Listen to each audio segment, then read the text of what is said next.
President Kennedy understood. Leaving the president, we'll return now to live coverage of the British-Iraq War inquiry, the committee taking further testimony from former Prime Minister Tony Blair. And I'm going to quote, "We are going to be in a position of nation building. We must accept the responsibility and acknowledge it and plan for it at the outset. There was clearly a failing in respect of Iraq." Now, you obviously accept there was a failing. Why do you think the planning didn't take place early on? Because we've declassified Jonathan Powell's note to you, which was sent to you on the 19th of July, when he said that we need to plan for the day after. Loya Jirga and the peacemaking in Afghanistan have worked, but we had to scramble to get them ready in time. We need to be working on this now for Iraq. So obviously there are a number of other people warning you about early planning. Why do you think the planning didn't take place early on? Well, I think, planning did take place. The question now is, in the light of what we know now and with hindsight, should we have been focusing on different things? So in September, as you've heard in the evidence to you, the officials were meeting. We had ad hoc meetings ourselves. There was a lot of work going on in the Ministry of Defence, in the Department of International Development, in the Foreign Office.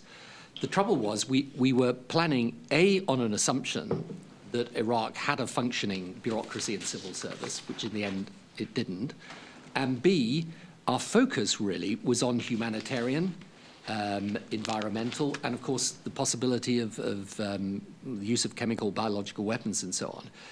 I would say there was a significant amount of planning that went on, unfortunately directed at the wrong things.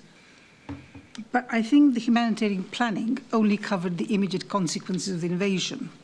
What we want to know is what is the longer-term planning for post-Saddam? Because in a way, yes, things were considered, but it's the longer-term planning. Because in his recent book, Lord Mandelson writes, "What happens after you have won?" I asked Tony in January 2003, you can go in there, you can take out Saddam, but what do you do with Iraq? You're going to have a country on your hands, and I don't know what your plan is. Who's going to run the place? And you replied, that's the American responsibility. It's down to the Americans. And again in early March, when according to an interview with Andrew Rawnsley, Ian Duncan Smith expressed concern to you that there was no clear plan, and you reportedly applied, don't worry, that's in hand. And in your statement, you say of the aftermath planning, of course, as with everything else, the bulk of the planning would be done by US, who were going to provide over 90% of the assets for the operation. So was the assumptions that the Americans will actually do most of the planning? Well, the Americans would, of course, have the primary responsibility, but let me make it absolutely clear, I most certainly was not thinking it should simply be left to the Americans. The reason why we had done a lot of planning ourselves was precisely because we knew we were going to be part of the aftermath, and there was planning that really fitted into three categories. One was in the Ministry of Defence, the other was in the Department of International Development, and the other was the Foreign Office. And the reason why there was all the iterations, even before the invasion, of what would be the structure of government, how would we transit from Saddam to the coalition and out through a legitimate form of Iraqi authority, I most certainly was not thinking it should just be left to the Americans. Now, it's true, and it is a real issue, this, to be very blunt about, and one of the things I will refer to in the lessons learned, that where the Americans are going to be providing well over 90% of the assets, you are not going to be in a position where you're the driving party, for example, of what was happening in Baghdad. One of the reasons why I was keen for us to concentrate on the South was precisely because I thought the South was an area where we would be in charge, as it were, and we would have an interaction with the Americans in Baghdad, but we weren't going to be in a position where the Americans were going to give us a veto over everything that happened. That was not going to be the case. But the one thing, look, I think when we look back on this now, but particularly in the light of our experience in Iraq and in Afghanistan, I think there are things that we didn't believe would be problems then that obviously are going to be problems in this type of situation. And I also think that you need a far deeper analysis of the type of nation-building and state-building capacity that you require. All of that, I would agree. What I wouldn't say is that we weren't focusing on these things, because we were. But if I would suggest to you that deeper understanding and planning could have taken place, because earlier this morning when you were talking to Sir Roderick Lyon, you talked about that you did not test the policy because the policy was agreed. Were the implications of the policy understood? Because Lord Williams of Baglan, who, as you know, was a special advisor to Robin Cook and to Jack Straw, has made a statement, and he says, and I quote him, he said, "Plans for military campaign are usually based on calculations of risks involved. But it is apparent that in the case of Iraq, this was only done in the most narrow sense, that we were focusing on military campaign, but we did not really test out what the implications were. So we did not equip ourselves whether we had the capacity, the resources, and so on." Well, I think that's far too stark a comment made with the benefit of hindsight, frankly. I mean, as you've heard from many people who were engaged in this planning process, for example, I think Karen Miller was talking to you about the interactions there were in government from September onwards with officials, with the whole Foreign Office infrastructure on things like how would we work out the right form of Iraqi government and so on and so forth. You know, DFID weren't simply looking at humanitarian, they were looking at reconstruction issues and so on. And Claire Short's letters to me in October 2002, which we can go to, describe in detail all the things that DFID are doing about the various issues that they're concerned with. And of course, in the immediate aftermath, the Ministry of Defence and the military were going to be in charge. But you know, one of the things I want to say about this planning, because I accept in retrospect, you know, the failings in the American system have been set out in their report that was done on it, and they've accepted them. And I certainly, you know, if we knew then what we know now, of course, we would be looking at different things. I do make this point, however. Yes, it's true that when we got in there, we found a very different situation. I think Andy Bearpark gave you evidence, however, that basically about 10% of the original plan survives from a contact with the reality on the ground. And that's true in Bosnia, it's true in Kosovo, it's true everywhere.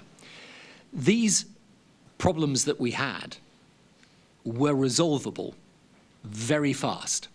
That wasn't the problem we got into. The fact is, if we'd carried on with the same security situation in 2003, into 2005 and 6, we would not have had the problem we ended up with. But let me just go back, to the pre-planning stage, because I think we were aware about how dysfunctional the USA system was.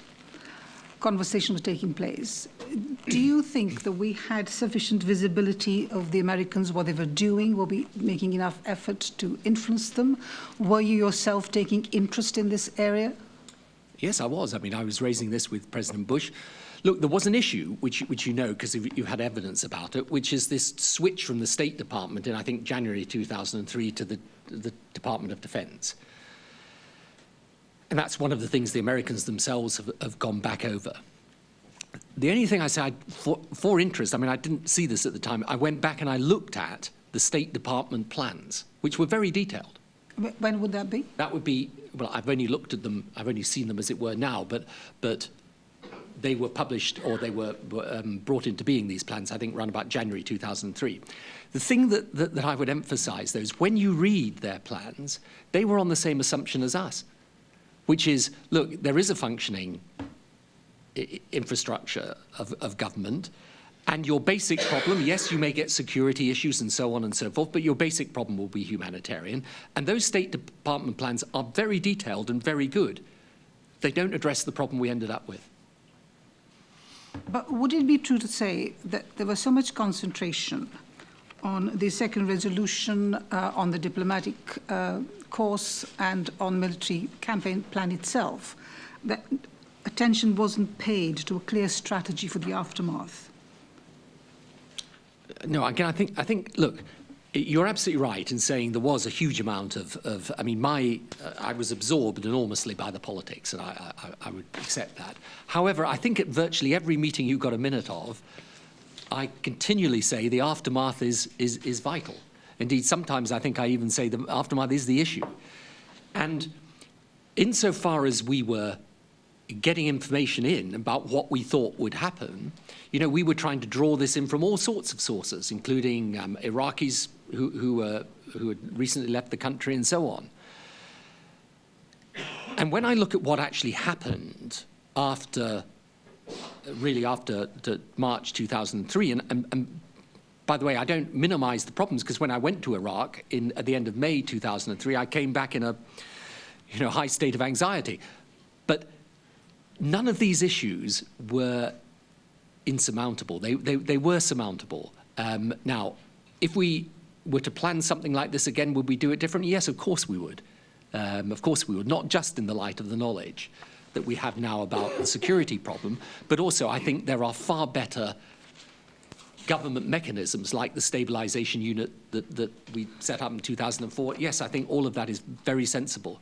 I want to make one other point about it, by the way, which is I think there is not just a need for us to have that capacity.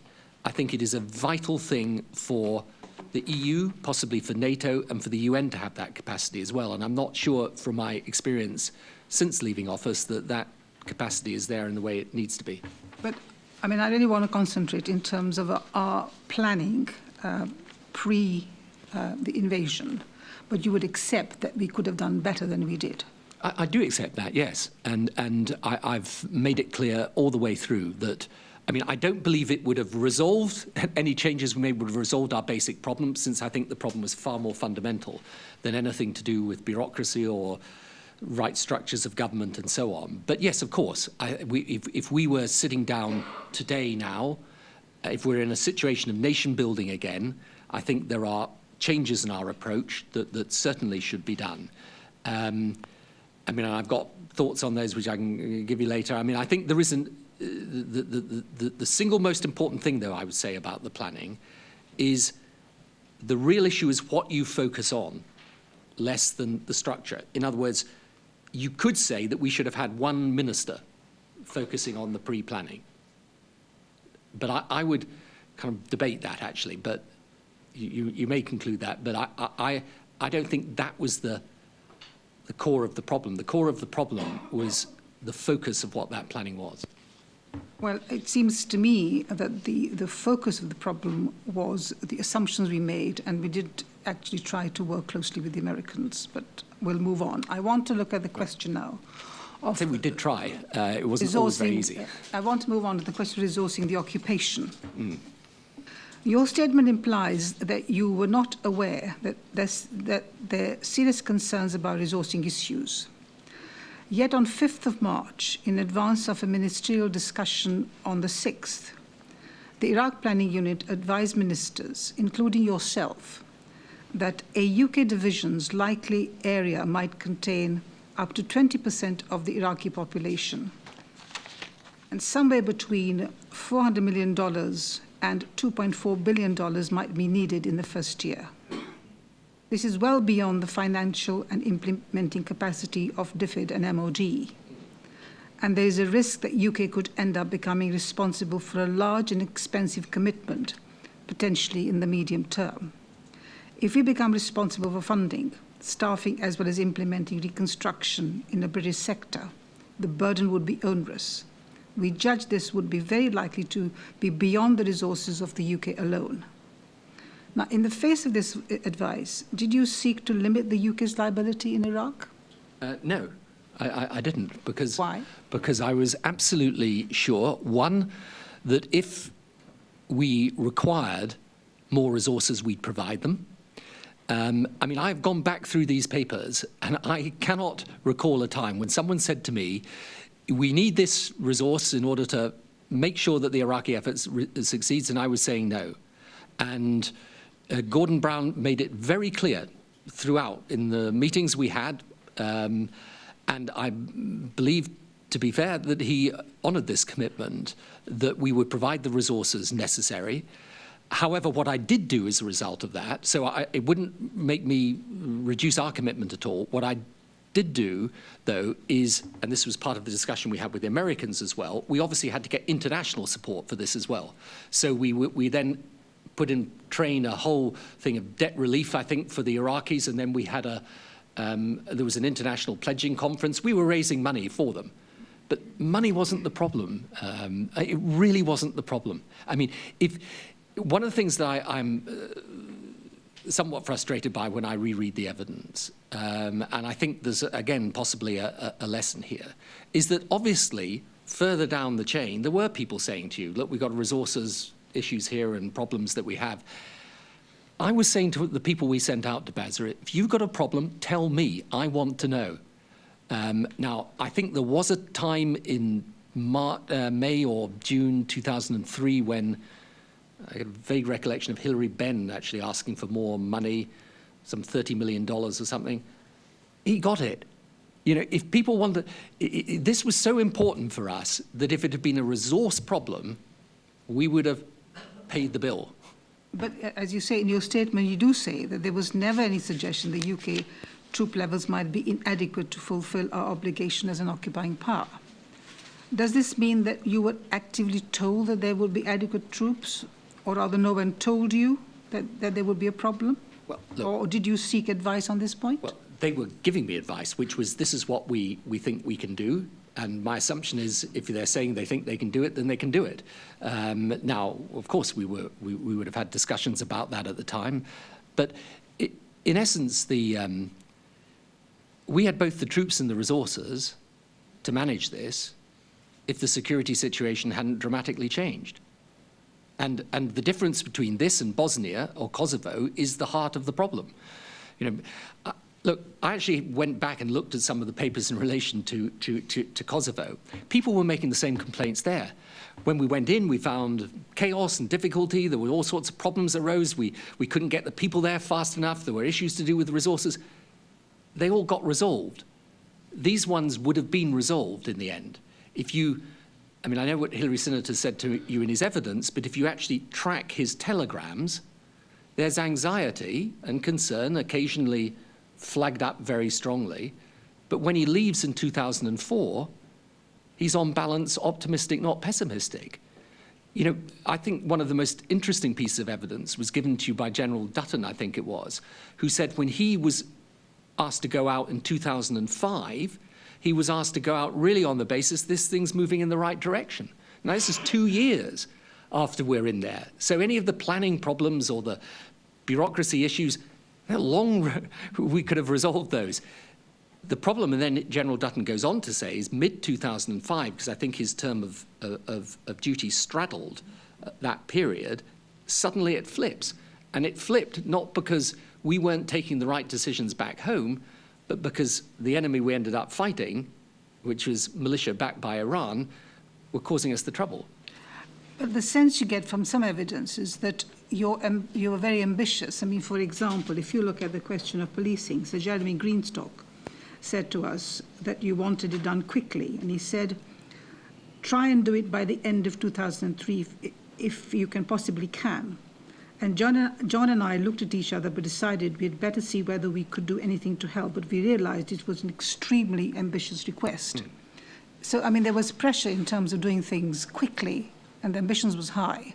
But it was never backed up with any proper analysis of the resources and what capability was required in terms of staffing and... Well, not quite, because I think, I mean, so far as resources were concerned, I mean, that wasn't the issue being raised with me. If someone had said to me, I've got a great plan, but I need the resources, I would have said, you will have them. Because after all, you end up...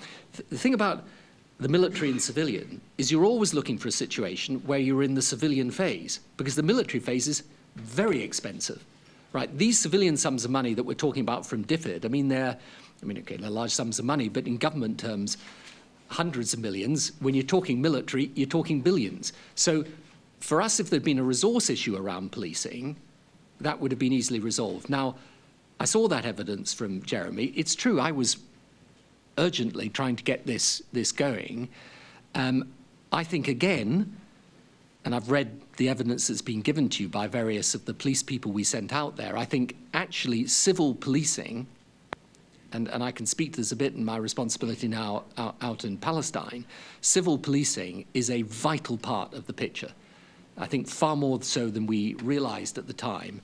And I would certainly say that going into any such situation in the future, you have to have a fully and comprehensively worked out plan for that, because you will almost certainly find that the police resources that are there are corrupt or useless. In your statement, you refer to the common challenge of delivery. Do you feel that the government machine was up to delivering your aspirations for Iraq? Yes, I think they were up to delivering it. And I think they were delivering it. I mean, the officials we sent out there and the people working for us out there were fantastic people. I mean, they were amazingly committed people. The trouble was the security situation then basically dislocated the reconstruction effort. And the thing is, occasionally through this, you get a kind of theme, which is, well, if you moved faster on reconstruction, you may not have got the same security problem. I would really dispute that. I mean, the whole point about these terrorist activities is that they were directed at stopping the progress. They weren't expressions of frustration at the progress. We'd repair the electricity. These militia would come in and blow them up. You know, they'd try and stop the oil production. You know, even today, I mean, we can come to where there are many, many improvements in Iraq today, but this terrorism as we've seen in the last few days continues. The Americans have drawn down, the British are out, it carries on. And that's because the purpose of this terrorism was nothing to do with standing up for Iraq. It was to do with preventing Iraq getting on its feet as a functioning democracy. And that's still the aim of the terrorists, which is why it's still important today that the decent people in Iraq, and they are the majority, actually succeed. Can I move on to the question of consultation with the USA and being an occupying power?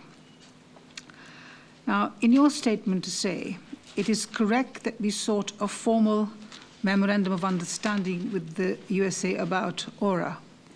It was quickly superseded by arrangements we agreed at the meeting in April 2003 at Hillsborough with President Bush and in discussion at various levels between the US and the US governments. In our reading of the record of Hillsborough, we could find no reference to these arrangements. Furthermore, there is clear evidence of your senior colleagues and officials expressing frustration with the lack of US consultation 2 months after Hillsborough. I think Jack Straw wrote to you, we are jointly liable for all decisions, but many complaints that there are many complaints that we are being sidelined in CPA below Sawyer's level.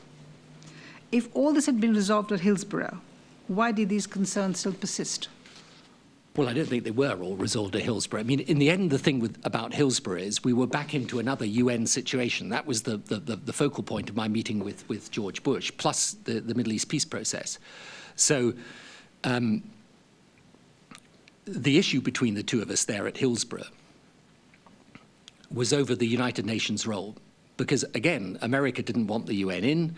We were clear that the UN had to be in. And I got a paper from the Iraq Planning Unit saying, in essence, that Iraq couldn't be run by the UN, and the UN didn't want the lead role, but the UN had to have an important role. And this was raised with President Bush and finally resolved. We also had an issue on the peace process because I was very determined. I can't remember exactly when the roadmap was published, but this was all to do with the Middle East peace process, and I also was very fixed on that.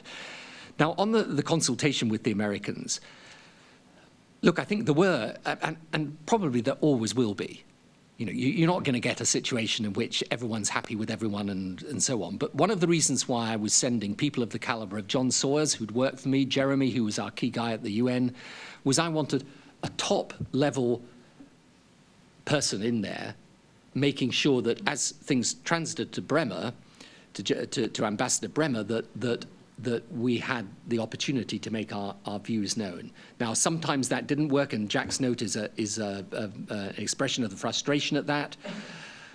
But look, given the disparity of the assets that were being deployed, and given the fact that down in the south we were really running our own show, I think it would be I think it would be a little harsh, actually, to say the Americans weren't consulting us at all, and I know they would certainly disagree with that. But when you talk about the individuals, do you think we were putting too much premium on the individual solving the problem without really getting the relationship right? Because, okay, the disparity of the resources were there, but we were ultimately we had joint responsibility, and therefore we had the right to be consulted. Sure, and I think what the Americans would say is that they did. I mean, you ask whether the particular individuals matter. In my view, this is all about individuals. So with someone like John Sawers, I would have complete confidence. I didn't say that. I said, well, we're putting too much premium on the individuals without having a framework within which to work, having a strategy. No, because what I was really going to say was, I think, because you can't predict all these situations as they're arising, really in the end, look, you could have agreed some formal memorandum with the Americans. That wouldn't have been what made it work. What would have made it work was my relationship with the president, obviously, Jack's relationships and so on. David Manning and Condi Rice were constantly talking. I mean, David Manning and Condi Rice had an extraordinarily close working relationship. I should imagine they were speaking to each other often several times a day, and you'll see from all the various notes that David was often raising these issues with her. But the key thing was to have someone like John there alongside Ambassador Bremer, because, you know, I formed a very clear view of Ambassador Bremer when I met him, which was that he was a really able, tough-minded person, but he was someone who knew his own mind. So I wanted a strong person alongside him. I mean, prior to the United Nations Security Council Resolution 1483, the UK was occupying power for the ground it occupied in Iraq. But after the 1483, it was joint occupying power for all Iraq. And in your statement to say, I was fully aware of the responsibility that came with this, and so were my colleagues. You also say it is correct that as the joint occupying power, we would share legal responsibility for the whole of Iraq with the US, whilst in effect the responsibility for practical implementation would be with the US. It has to be emphasized that although we together with the US were to constitute the occupying power under the UN resolution, the US was providing the overwhelming amount of manpower and resources. How did you think the UK was going to exercise its obligations as a joint occupying power? Well, it was more how was it going to make sure that it got alongside the decision-making process. I mean, this issue to do with whether we were solely responsible for the South and the Americans responsible for the rest, or we were joint occupying powers. I mean, that is an interesting debate, but I think our view, and you know, there was an ad hoc committee meeting every day resolving and talking about these issues, was that it was going to be to our advantage, actually, to make sure we were joint partners with the US. Because, you know, that both gave us a locus in Baghdad, but it also meant, frankly, that they had some responsibility for our area, too. So I think this was a perfectly satisfactory way of resolving it. We did actually have a lot of people in and alongside the US, and you've got the evidence of Andy Bearpark. I mean, Andy Bearpark went in from us, right? Andy was, as you know, he's the sort of colourful character. I mean, he was effectively handling large amounts of American money and resources. So, you know, just to put this in perspective, what he was handling up in Baghdad, despite the fact we actually weren't there, was more than the whole of what was going into the South.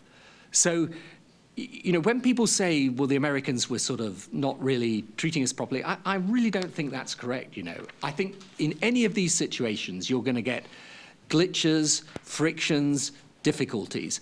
They were resolvable. And one thing I'd like to say about Ambassador Bremer and his time is, and I know he's given you a statement, I actually think he did a pretty good job in charge of the CPA. And the fact is, when he was there, Iraq was on an upward path. And really, it was in later times that we got into the difficulties. And, you know, I know there's a lot of debate about debathification and so on, and you'll have heard a lot of evidence on that.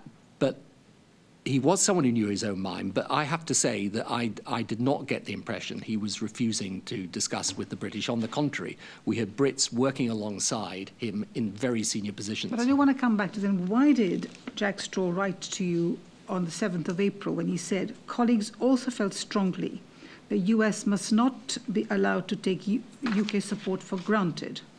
Otherwise, as the US ultimately called the shots, we risk being caught in a position of sharing responsibility for events in Iraq without holding corresponding power to influence them. Yeah, and of course they're absolutely right, which is why, you know, we would be pushing the whole time. But that's a struggle you would expect to have. You know, you're going to be in a situation where you're in there working alongside the US. I mean, I should imagine exactly the same thing would have happened in Bosnia, in Kosovo, in Afghanistan. I mean, it's just the way it is. And Jack was perfectly rightly passing on to me from colleagues, look, I mean, in a sense, get on to your partner Bush and tell them this is you know, we've got to be properly involved in this. And, I mean, after I came back from Iraq on the 29th, I made sure I met President Bush and, frankly, gave him a pretty clear situation, sit-rep, of what was happening and the problems. How effective was that channel of communication? Because a number of witnesses have commented on the importance of that channel of communication for resolving issues. I mean, were you confident that what you agreed with President Bush would be translated into action on the ground? I mean, because if a lot rested on that channel of communication, how effective was it in practice? The truth is these things are only as effective as the two top decision makers can be in circumstances where they're not actually on the ground. So you had to have, in parallel to that, that was why I chose John Sawyers particularly, and then later Jeremy, to go alongside the Americans. You have to have people who are there on the spot, because whatever President Bush and I agree, I mean, you've then got systems, and the American system, you know, if anyone's ever dealt with, and I've now dealt with 3 different presidents and 3 different in charge of their systems, it's a vast behemoth of a system. So you need to make sure that messages are getting in at the ground level as well as at the top level. But how confident were you that what you said to President Bush was actually percolating down to the ground and action was actually taken? Well, I mean, I have to say, I think they did take action. I mean, they got, look, you'll have seen from what happened with Ambassador Bremer. I mean, he got moving pretty quickly, and he did start to turn things round.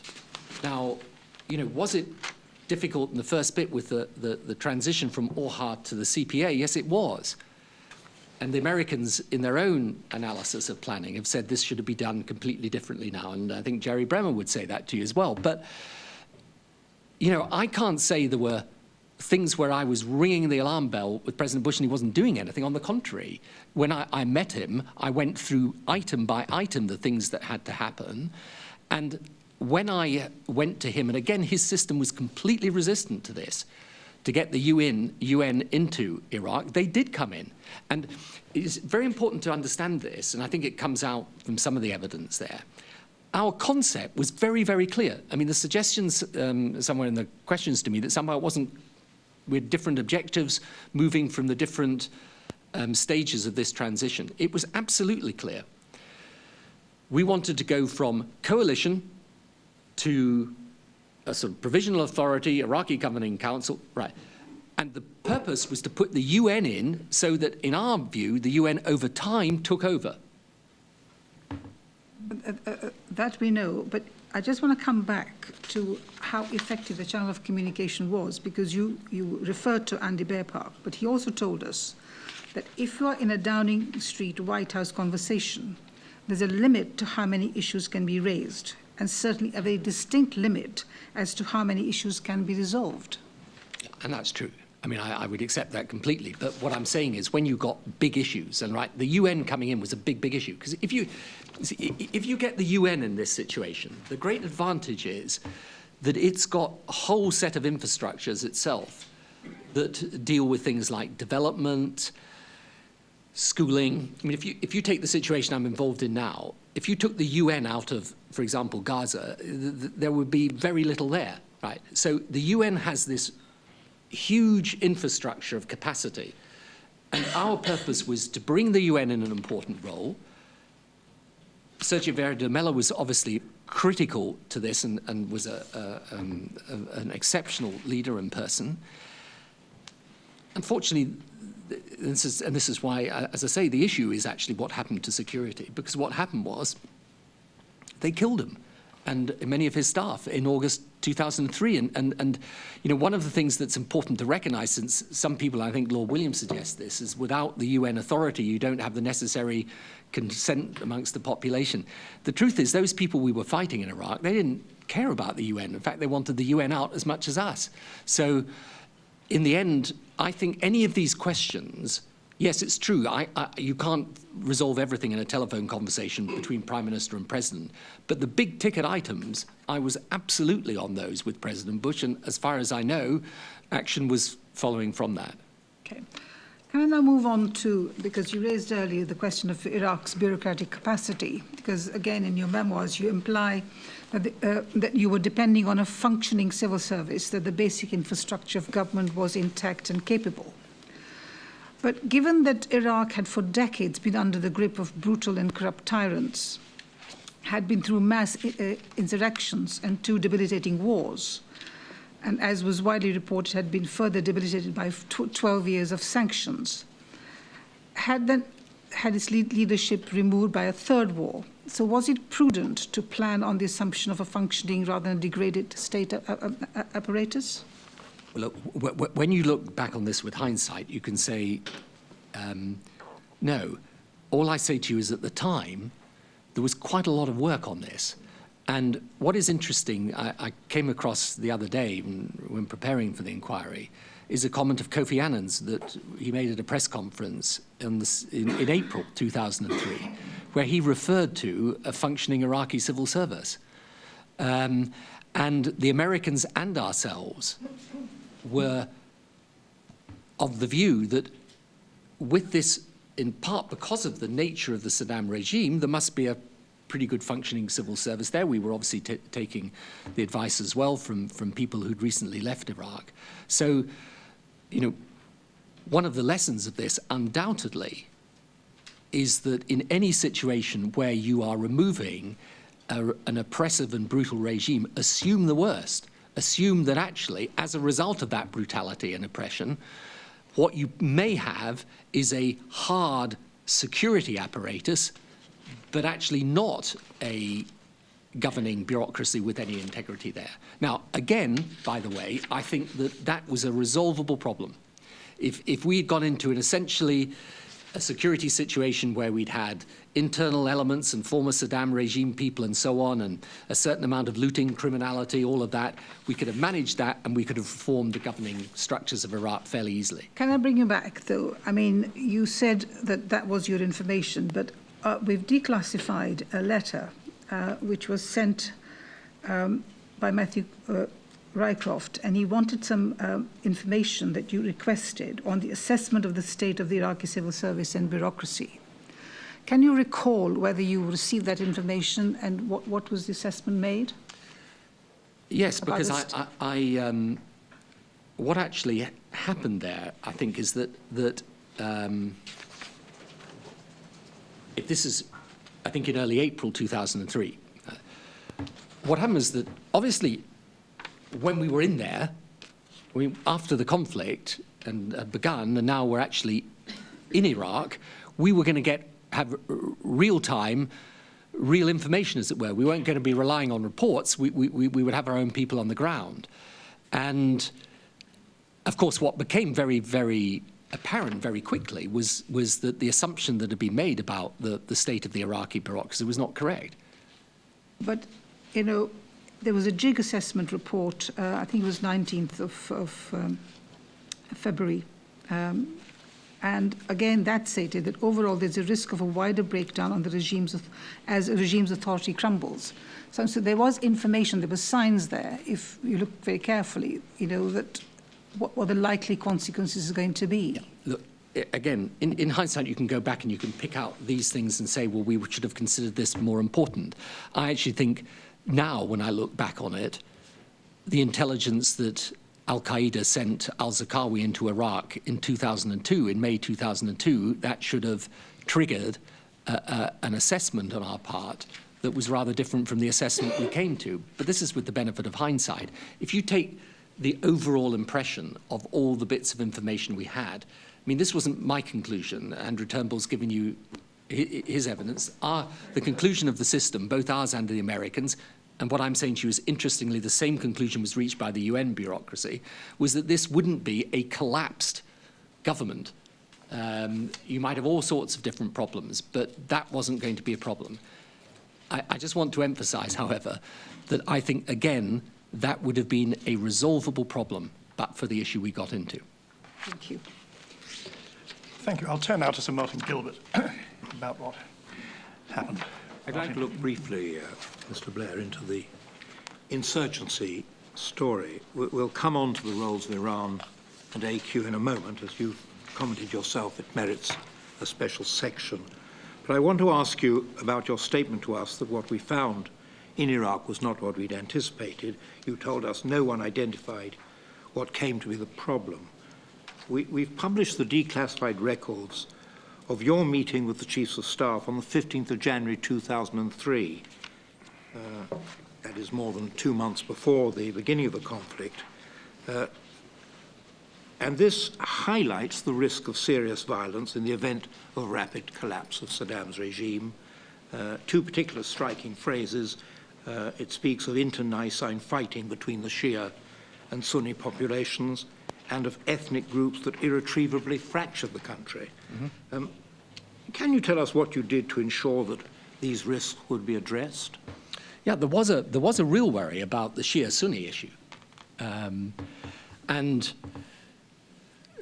what we did to address it was to make sure that as soon as possible we had some governing council, and that's why we formed the Iraqi Governing Council, and that was formed very quickly, within months, precisely in order to make sure that the Sunni and the Shia, and of course the Kurds, were all represented on it. So that was an issue. Actually, we didn't get, I mean, the Sunni-Shia fighting did not start until probably 2006 in earnest, after the Samarra mosque was bombed, deliberately to create such sectarianism. And yeah, we were aware of the fact you might get criminality and looting, and people were prepared to deal with that, and we could have dealt with it. Actually, we did. There's an interesting there's an interesting telegram in late May 2003, which actually describes that because of the easing of the security situation in the south, UK troops were engaged more in reconstruction. Right. So, you know, we faced these problems absolutely as they predicted down in the south. They were not of an order that gave us concern that the mission might not succeed. And very quickly, we were able to overcome that. Now, really, that issue, the problem of security, I mean, they weren't warning me of what eventually took place. On the contrary, I think most people thought, most of the intelligence was, AQ, maybe that's more of a problem that you'll face in Britain rather than in Iraq. And Iran, no, on the whole, they will want to promote stability.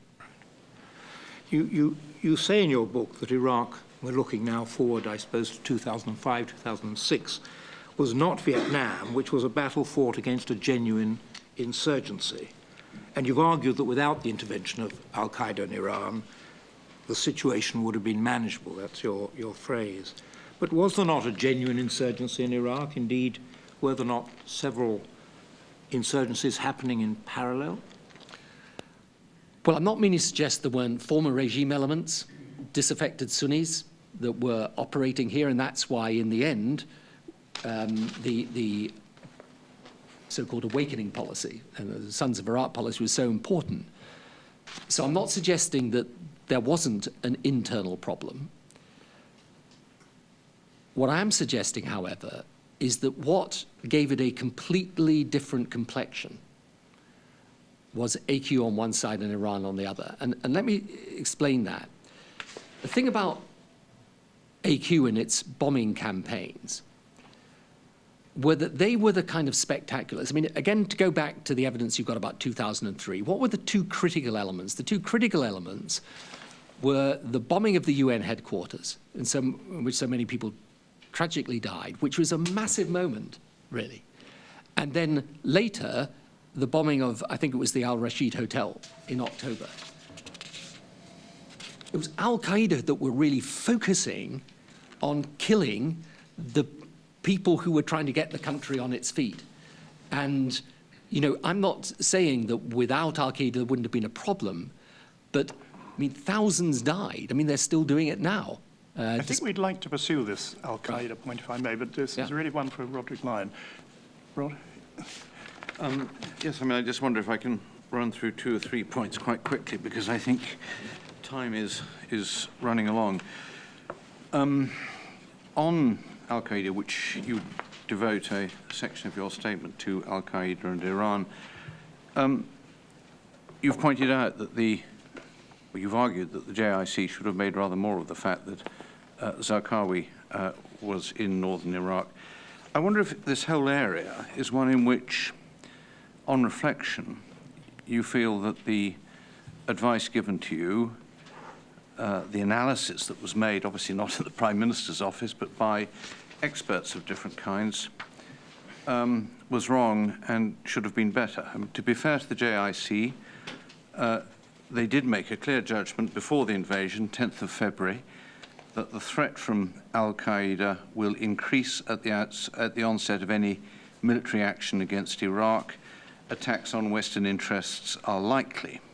And of course, they weren't just referring to interests in Iraq, but globally. So probably rather understated.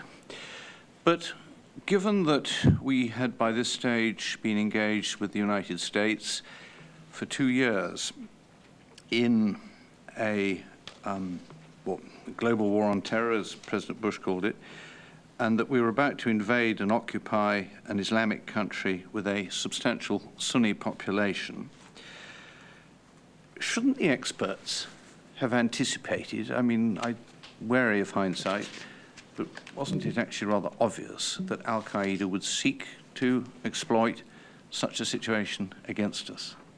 Why didn't they tell you that more strongly? They did tell you it, but not very strongly. I don't think anyone really predicted it in the way that it came to be. Well, I have an explanation of this, but it may be different from others. And by the way, they gave me, you know, they did an extremely good job for me throughout, so I've no complaint about it at all. I think our understanding of this is far better now than it was then, globally. And I think there was a feeling back then, and there were really 2 ways of looking at this extremism. And in a sense, this is also, it comes out in the difference of point of view, for example, between someone like Jacques Chirac and someone like me as to how you deal with all this. One view of the extremism, which was, I think, fairly prevalent at the time, was that this extremism was a kind of alien encrustment on Islam, on Muslim countries and so on, that yes, it was based on a perversion of Islam, but it was really a very small number of people who were engaged in this. And that view, I think, is still shared by many people today. Now, my view is actually different from that. I think the numbers of people who are engaged in terrorism or become suicide bombers is very, very limited. But I think the global ideology that gives rise to this extremism has far deeper roots. And, you know, I'm out in the Middle East a lot of the time now, and it's the same issue everywhere. It comes up it doesn't always come up in issues to do with terrorism or violence. It is about modernization, it's about attitudes to the West, and it's deep. It's a lot deeper. And so what happened when you got Al-Qaeda coming into this situation is that it was more than just a few terrorists. It was backed with the ability to push an ideology that said the West is fundamentally hostile to Islam. And That's why we have to wage war against these people. And we have to wage war against them and against the leaders that deal with them. Now, that ideology, in terms of how it results in violence, is very few people. That narrative about Islam in the West, I fear, has a far greater reach than we like to accept, which is why this problem is not confined to one area of the world today. Now, as you rightly say, they came into a situation, and of course they came into a situation that was very fertile ground for them. We've heard from actually many witnesses a picture in which, during and after the campaign, the situation inside Iraq became very chaotic. In fact, looting started almost immediately. The invading and then occupying forces were not able to ensure law and order. Even arms dumps were not guarded.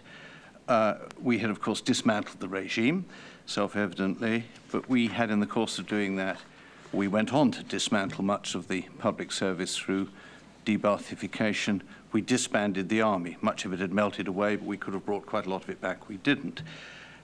As a result of this post-conflict situation, in what was already a fragile and unstable country, a power vacuum developed, and in that situation, according to this line of evidence that we've had, essentially what happened then was an internal and intercommunal struggle for power and resources, which involved many different groups. The team that subsequently analyzed this for General Petraeus and General Odierno identified 9 drivers of instability, one of which was Al-Qaeda, but essentially it was an internal conflict which Al-Qaeda came into.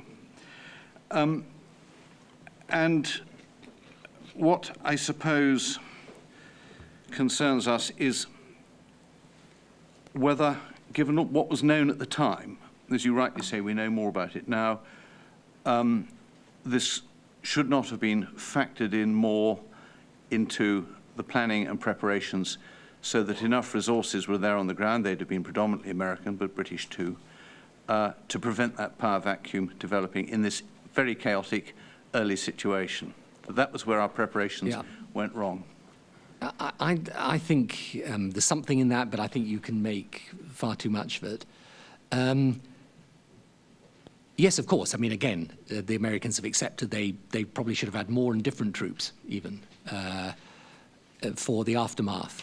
And one of the lessons of this, undoubtedly, is that what you require by way of fighting the war is quite different from what you require by way afterwards. That I fully accept. But I think, you see, because this really does matter as a lesson, I don't think that Al-Qaeda stepped into a power vacuum. You know, if you take Pakistan today, and after all, there will be more people killed in terrorism in Pakistan in 2010 than I think either Iraq or Afghanistan. You've got a perfectly well-functioning, you can't say that that's not a well-functioning state and security services and everything, where you've got people who are prepared, suicide bombing, to destabilize a country. They don't need a power vacuum. They simply need people who are prepared to go and blow themselves up in a street market. And when that happens, you destabilize the country. And that's the purpose of it. That's why it's such a frightening phenomenon. And that's what these people do. And they do it, I'm afraid, all over. I think nobody's disputing how unpleasant and ruthless Al-Qaeda are, or the trouble they're creating in Pakistan. But of course, the majority of the people who made Iraq virtually unmanageable were Iraqis. They were internal, and they came from different groups. Not all of the extremists were Al-Qaeda by any means. In fact, almost every group in the struggle for power had extremist elements in it, and indeed still does to this day, as we see from the pattern of continuing terrorism that goes on. So to pin quite so much on Al-Qaeda, who became a bigger factor after a while, but the initial phase was surely important too, wasn't it? You know, the initial phase was important, but you see, what happened, and this is why it's so important to get this right, because otherwise we'll go back into us, you know, in my view, and I'll come to this in a moment, is that in any situation where you're going to engage and have to engage in nation building, where this Islamist extremism is a factor, whatever you think and whatever amount of planning you do, you're going to be in for a hard, relentless struggle, because that's the nature of it. And you see, it's correct that there was this power vacuum that was there. But actually, and that's why I referred you to the General Dutton's evidence earlier, 2005, Iraq was getting there, because let's be clear, whatever these extremist groups were doing, the majority of Iraqis were coming out and voting in their elections. They were in favor, indeed still are today. I mean, I spoke to Minister Alawi, who's won the most seats in the recent Iraq election the other day, and he just said to me, look, it's very challenging, but there's hope in this country today. You know, we defeated Saddam, we will defeat the terrorists in the end, and your people and your forces should be proud of what they've done. These groups in 2004, 2005, yes, there was struggle and fighting, but in the first half of 2004, there were 30 suicide attacks. First half of 2005, there are 200. Now, that's way past these early teething issues to do with bureaucracy and problems that we had and the power vacuum and so on. This, by now, is a deliberate attempt to destabilize the country. And the point that I would make to you about Al-Qaeda is this. These other groups that were fighting and doing things, I'm not minimizing the importance, but the thing that made it toughest for all of us, and toughest particularly with public opinion, because we were having to try and keep our public opinion for a long struggle here. And I'm afraid this is what these groups have learned from their experience in Afghanistan and Iraq, is that these, if you do these spectacular, ghastly suicide bombings, you create an image of a country in chaos. So it's not just the numbers that you kill, it's the image you portray. And secondly, with the roadside bombs, the IEDs, the EFPs, and so on, this is where the Iranian part comes in, you can aim it at the soldiers of the countries coming in, and the country providing those forces becomes demoralized by this. So I really do believe this is a fundamental point here. Yeah, nobody, I think, has or would question that. We went over that at enormous length last year, and we've covered it elsewhere. And we're now, unfortunately, short of time. I mean, the important point is really how do we counter it in a specific situation like Iraq, or how do we minimize the chance of it growing up? Did we have enough troops there ourselves? We've heard from General Shirif that he was only able to deploy, in a really bad time in Basra, 200 troops onto the streets of a city of 1.3 million, which compared, in his view, very badly with Northern Ireland. I'm sorry we haven't got a chance to pursue all of this. Yeah, no, and also because, frankly, if they'd been saying to me we need more forces, I would have been talking to them about it. I'm agreeing with you on the importance of Al-Qaeda and the need for further thought on it, which is obviously a lesson. Can I just ask two very quick questions on Iran, because we then have to move on, because, again, Iran you've highlighted as part of the problem. Again, the JIC, as you said earlier in the declassified report of the 19th February, had told you that Iran was unlikely to be aggressive, although they had also warned that Iran would try to meddle in Iraq, would want to ensure a leading role for its protégés, would want to minimize the size and duration of a US presence post-Saddam, had interests throughout Iraq, and might pursue them in the south through armed Shia groups such as the Badr Corps, all of which turned out to be fairly accurate, but again, perhaps to a degree understated. Yeah, look, I think there were also many comments in that basically said, look, Iran is not going to take an aggressive posture. That's exactly what you said earlier and what I just said and what it says, and it also talked about active neutrality. So, again, my question to you is, to what extent should the advice to you about this have been better, given that it's no surprise to anybody that the Iranians do not like the USA and the UK, Great Satan and Little Satan, and were not likely to share our objectives, and particularly were not likely to welcome a democratic state, which we were trying to create, being installed in Iraq with the help of the Americans and the British. So shouldn't the JIC, shouldn't other advisors have worked on a rather more pessimistic assumption that Iraq was going to seek to try to interfere with our success rather than cooperate with it or preserve a neutral stance towards it? If I could just have a fairly short answer on that, because again, we covered quite a lot of this last year. I think you might say with hindsight, yes, but I honestly think it is with hindsight. I think at the time people didn't think that. And, you know, we had been engaging with Iran over this. We've been engaging with the new sanctions debate and so on. And no, I think and this brings me to my point, because you made a point earlier that you see, I also think needs amendment. How do you deal with Al-Qaeda? You can't deal with them unless you deal with the bigger picture, which includes Iran. That's my view.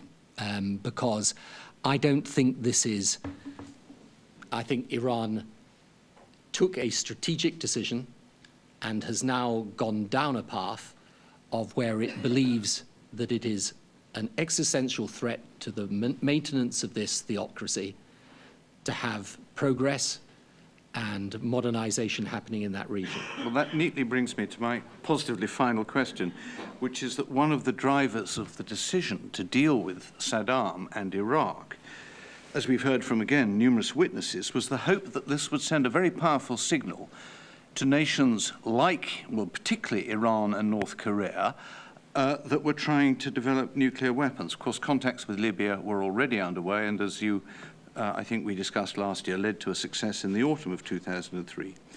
But Iran with North Korea was a country of highest concern, and it's a country of even higher concern now for exactly the reasons you've given. So, was the effect of the action that we took in Iraq, at least with regard to the nuclear proliferation, the reverse, nuclear proliferation in Iran, the reverse of what we'd intended? Is that how it's actually turned out? No, I don't think so. You mean it's deterred Iran? No. I think, to begin with, there was a real pressure on Iran, and I think we restarted negotiations with them over their nuclear program. North Korea came back into six-party talks. I think now we're in a different situation, but I want to make this point very clearly because it comes out in the paper of Lord Williams. The single thing that is said most often to me in the Middle East by people who opposed what I did was nothing to do with it was a bad idea to get rid of Saddam. They are well rid of him and believe that. They say you've made Iran more powerful by getting rid of Saddam. And my answer to that is very simple, and it's fundamental to this whole question. The answer to Iran is not Saddam. That was our policy back in the 1980s. And all we did was then create a monster we couldn't control. But did getting rid of Saddam's nuclear weapons by decapitating the regime send a signal to Iran not to go on developing nuclear weapons? Well, obviously it sent a signal to everyone, which is why Libya... but right. how have the Iranians reacted to that? Well, the Iranians, as I say, initially, they felt that pressure. Now, they don't feel the same pressure. Don't they feel they need them more in case the Americans have the same intentions towards them? That is not the reason why Iran is pursuing nuclear weapons capability. It was doing it even under the Shah. Well, it's a rather different regime today. Look, I'm out. People can take two views about Iran today, but I will give you my view very, very strongly indeed, because this is a looming and coming challenge. I'm out in that region the whole time. I see the impact and influence of Iran everywhere. It is negative, destabilizing. It is supportive of terrorist groups. It is doing everything it can to impede progress in the Middle East peace process and to facilitate a situation in which that region cannot embark on the process of modernization it urgently needs. And this is not because we've done something. You know, at some point, and I say this to you with all the passion I possibly can, at some point the West has got to get out of this, what I think is a wretched policy or posture of apology for believing that we are causing what the Iranians are doing or what these extremists are doing. We're not. The fact is they're doing it because they disagree fundamentally with our way of life, and they'll carry on doing it unless they are met by the requisite determination and, if necessary, force. And the fact, look, President Obama, not President Bush, no, but this is an important point. President Obama goes in March 2009, he goes to Cairo, right in the heart of Islam. He makes a speech where he says, effectively, put aside the Bush era. I'm now offering you the hand of friendship. You, Iran, can come into partnership. You're an ancient, proud civilization. We will welcome you in. What's the response he gets? They carry on with the terrorism. They carry on with the destabilization. They carry on with the nuclear weapons program. Now, at some point, we've got to get our head out of the sand and understand they're going to carry on with this. And Iraq is one part of a far bigger picture. And right across that region, people are facing that struggle. Mr. Blair, in a moment, we're going to ask you for the lessons you want to draw from Iraq in particular and more broadly. But before we do that, and we have only moments left, I think, Sir Martin Gilbert would like to ask one final question. Yeah. I'd like to ask a final question about your stewardship of our Iraqi policy, and that is the Afghan dimension. In your statement to us, you commented, Afghanistan did not affect decisions on drawing down troop levels in Iraq. There was explicit confirmation from the military that our proposed increased deployment in Afghanistan was not dependent on sticking to a scheduled drawdown. And you previously confirmed to us that the suggestion for raising troop levels in Afghanistan came from the MOD. General Shiraf told us in his evidence that in his view, a decision had been taken to open up a second front in Afghanistan before the situation in Iraq was satisfactorily resolved. And Lord Walker told us in his evidence that the Afghan uplift was, as he put it, absolutely a breach of the defence planning assumptions. Should the military advice on whether it was possible to sustain operations in Iraq and Afghanistan simultaneously have been revised as the situation in Iraq deteriorated? And did you seek such advice? Well, my recollection is that we very specifically did ask whether, if we were going to increase our position in Afghanistan, that was going to be a problem for us in Iraq, and could we maintain both the uplift and the commitment to Iraq. And my recollection is that John Reed actually very specifically asked for this to be done. So yes, this was very much part of our thinking. Now it would have been difficult as the security situation, because, you know, again, to go back to it, in the first half of 2005 we were still on track. It was really second half of 2005, 2006 this thing went bad, but I would have expected them to come to me and say, you know, we can't do this, and I'm not aware that they did. Although, you know, the thing about the military is that they are, you know, just fantastically good people in the sense that they will, you know, if you ask them to do it, they'll do it. But in our difficulties in Basra, and when we had eventually to withdraw from Basra and go to the airport and so on, this somehow, by then, there simply was no way in which you could readjust the military balance, and wouldn't it be true to say once Maliki went down into Basra that we had to abandon our options and certainly abandon any winning strategy? No, I mean, look, you know, again, I think what's is happening in Basra today is that for all the challenges that still remain, they're getting somewhere as a city, and that's because British forces were there for years as Iraqi capability built up.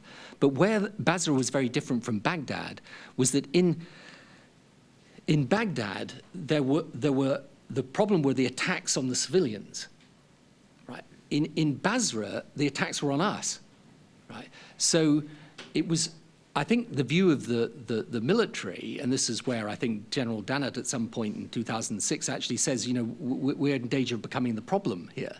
So our perception always was in Basra, you needed to get to the point where the Iraqis did the operation. Now, what we did was we wanted to do, I think it was called Operation Salamanca. We then downgraded that because Maliki said to me, look, I want to do this as an Iraqi operation. So we downgraded it somewhat. But in the end, the charge of the Knights was very successful. It was done, actually, by the way, with British support. And it's why, you know, we should hold our head high about what we did in Basra. Mr. Blair, I know you wanted 10 minutes or so to offer us some lessons that you think a future Prime Minister might benefit from. Would that be a good moment? I'll do that, and I'll try and do that briefly, if I may, Sir John. I did actually, just before I got to those lessons learned, I wanted to say something else. I mean, at the conclusion of the last hearing, you asked me whether I had any regrets. And I took that as a question about the decision to go to war, and I answered that I took responsibility. That was taken as my meaning that I had no regrets about the loss of life, and that was never my meaning or my intention. And I wanted to make that clear, that, of course, I regret deeply and profoundly the loss of life, whether from our own armed forces, those of other nations, the civilians who help people in Iraq, or the Iraqis themselves. And I just wanted to say that because I think it is right to say it, and it's what I feel. Thank you. Now, if I... No, be quiet, please. Please. Be quiet, please. Mr. Blair. Then we'll go to the lessons learned. I've got certain lessons here which I'm just going to give you, which are really to do with the planning. I've then got one or two other political lessons. One of those political lessons is to do with the link between AQ and Iran. And what I want to say is what I was saying before, so I need to repeat myself now. I wanted to make it very clear to you that I think you need to look at this issue to do with AQ in Iran in a broader context, and also the linkages between the two. Because I think there are a whole series of particularly defense intelligence reports from 2005 and 2006, which are very, very important in this regard, and which detail quite extensively the nature of those activities. So that is one aspect, as it were, on the political. The second is, and again, I've committed these to writing, which I will give you, but the second is on our relationship with America. Because I think one recurrent theme of this is, this decision that we were going to stand shoulder to shoulder with America, we'd be with America, that this American partnership it's tough to do. I mean, it's easy to say, it's tough to do. And that is particularly so in circumstances where in any operation of this size, I mean, America, frankly, is going to be in the lead and going to have the overwhelming amount of resources and assets. And so the question that people raise perfectly naturally is, well, is it worth it? I mean, is the pain-gain ratio really worth it? I think you do have to consider that. My view, obviously, is clear that it is.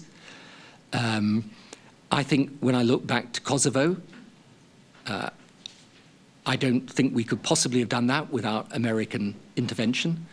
I think that intervention was absolutely central to being able to deal with that. And so I believe it's important we keep that relationship together. But I think we've got to be realistic about it. When we're in a situation like this, we're going to have to accept that it's going to be difficult and hard, because there will be situations in which America is determined to go its own way, and where our influence may be at some levels very great, but at other levels they will have their own strategy and their own interests. I do think that means that our emphasis on other multilateral relationships is also extremely important. I personally think there is an even stronger argument today for developing both European defense capability and also nation-building capacity. Because I think in both of those areas, we could do far more and therefore have more weight and more leverage if we were in and alongside others. And I think that's also true, by the way, of the way that the United Nations do this too. In the work that I do now with the Palestinian Authority, where actually we're doing precisely those things in a sense that were also the challenge in Iraq, building institutional capacity, building civil policing and security and so on. What I have found from that is that no one nation, actually not even America, is capable of doing that on its own. It is a cooperative effort, and the capacity should be built on a cooperative basis. The final thing I would say is this, and this is through my experience of being Prime Minister, not just in this situation, but in other situations too. I think what does come across as very frustrating is when I read the evidence of people who've come to you and said, well, we could see there was a real problem here, particularly on the resource question. And I'm in Downing Street, having given a strong instruction to say, look, if there's a resource issue, pay the money, and the Chancellor is agreeable to that. I think we need to think about when we're in a situation like this, and particularly in the first critical stages of nation building, I think you need a transmission system of information to the Prime Minister that is qualitatively different from the one we had. And I think, that bit of it, I think, I changed the Downing Street structure, as you know, because originally you have one foreign policy advisor dealing with all foreign policy and Northern Ireland. I then switched it into, well, effectively 3 actually, but one foreign policy dealing with Europe, one foreign policy advisor dealing with the rest of the issues. But I think in retrospect, for that first period, you actually need right situation in the Cabinet Office stroke number 10, a top-level ability headed by a senior person that is going to go direct to the Prime Minister. Now, that's not to say that your Foreign Secretary, your Defence Secretaries, your Development Secretaries aren't going to be involved in this. But what does come out to me of some of the pages of the evidence that's been given to you is a frustration about this. Now, in the end, I don't think it would have got us around the essential problem. But I do think that's an important lesson for the future. I've then given some more lessons that are to do with planning specifically, and also something on civil policing, but I will leave that with you if I might. Thank you very much. This has been an unusually long session, and I'm grateful to Mr. Blair for attending this lengthy hearing, and I'm very grateful to those in this hearing room who have listened so attentively and patiently through this long set of proceedings. That attention reinforces for us the importance of the issues for you, some of you here in this room. And with that, I'll bring this session to a close. Our next hearing will be next Tuesday morning at 10 o'clock, when we will be hearing from the former Cabinet Secretary, Lord Wilson, who retired in September 2002. And that is the end of this morning's proceedings. Thank you. Please remain seated, allow the committee to leave, and the Secretary.